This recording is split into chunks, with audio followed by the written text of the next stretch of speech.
ایک عورت تھی طواف کر رہی تھی اور طواف کے دوران کہتی تھی اللہ میں اس حال میں بھی آپ سے راضی، اے اللہ میں اس حال میں بھی آپ سے راضی۔ تو ایک آدمی نے یہ سنا تو بڑا حیران ہوا، اس نے اس سے پوچھا کہ تو کیوں کہتی ہے کہ میں اس حال میں بھی آپ سے راضی، میں اس حال میں بھی آپ سے راضی؟ اس نے کہا کہ میں طواف ختم کر لوں گی نا تو میں تمہیں اپنا واقعہ سناؤں گی۔ چنانچہ اس عورت نے اپنا واقعہ سنایا کہ میرے 3 بچے تھے، میں گھر کے اندر ایک دن تنور پہ روٹیاں پکا رہی تھی تو میرے بڑے 2 بچے جو تھے وہ گھر میں کھیل رہے تھے کمرے میں، اچانک مجھے شور کی آواز آئی تو وہ کہتی ہے کہ میں نے جب شور سنا تو میں وہیں سب کچھ چھوڑ کے تنور پر آٹا روٹیاں تو میں کمرے کی طرف بھاگی۔ جب کمرے گئی تو میں نے ایک عجیب تماشا دیکھا کہ اس سے 1-2 دن پہلے میرے خاوند نے گھر میں بکری کو ذبح کیا تھا اور جس چھری سے بکری کو ذبح کیا تھا وہ اس نے کمرے میں رکھی تھی۔ تو میرے دونوں بچے کھیلتے کھیلتے ان میں سے ایک نے دوسرے کو کہا کہ تمہیں پتہ ہے کہ ابو نے بکری کو کیسے ذبح کیا تھا؟ تو دوسرا کہتے ہیں مجھے تو نہیں پتا۔ وہ کہتے ہیں اچھا آؤ میں تمہیں بتاتا ہوں کہ کیسے ابو نے ذبح کیا تھا۔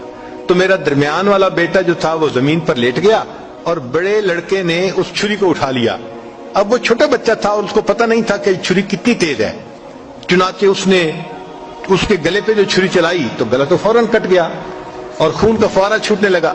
اب جب خون نکلا تو شور ہوا اور میں بھاگی ہوئی آئی تو میں نے دیکھا کہ میرا بچہ خون میں لت پت پڑا تھا اور اس کی جان نکل چکی تھی۔ اب میں نے سوچا کہ میرا بڑا بیٹا کہاں ہے جس نے یہ حرکت کی تھی؟ وہ ڈر کے بھاگ گیا تھا اور کہیں چھپ گیا تھا۔ کہنے لگی میں نے اسے دوسرے کمروں میں دیکھا تو کہیں نظر نہیں آیا۔ جب صحن میں آئی تو وہاں میں نے تنور کے لیے کچھ لکڑیاں رکھی ہوئی تھیں، ان لکڑیوں کے پیچھے وہ جا کے چھپا تھا۔ کہنے لگی میں نے پیچھے سے اس کو جا کے جب دیکھا تو اس نے مجھے کوئی جواب نہیں دیا۔ جب میں قریب گئی تو مجھے پتا چلا کہ اس جگہ کے اوپر ایک سانپ بیٹھا ہوا تھا۔ یہ بچہ چھپنے کے لیے جب لکڑیوں کے پیچھے گیا سانپ نے اس کو ڈسا اور یہ بھی وہاں مرا پڑا تھا۔ کہتے میں اس کی لاش اٹھا کے لائی، ایک بچے کو ایک چارپائی پہ لٹایا اور دوسرے بچے کو دوسرے چارپائی پہ لٹایا۔ پھر اس کے بعد میں نے فیل کیا کہ میرا تیسرا چھوٹا بیٹا جو کرالنگ کرتا تھا، رینگتا تھا، وہ کہاں ہے؟ وہ مجھے نظر نہیں آ رہا تھا۔ کہنے لگی میں اٹھ کے جب جو ہے تنور کی طرف آئی تو میں نے دیکھا کہ اس نے کرال کیا اور وہ تنور کے اندر گر چکا تھا۔ تو میں نے اپنے زندہ بیٹے کو آگ کے اندر پورا جلتا ہوا دیکھا اور وہ بھی فوت ہو گیا تھا۔ تو میں نے تینوں بیٹوں کی لاشوں کو چارپائی پہ رکھا، پھر ان کو نہلایا، ان کو کفن دیے۔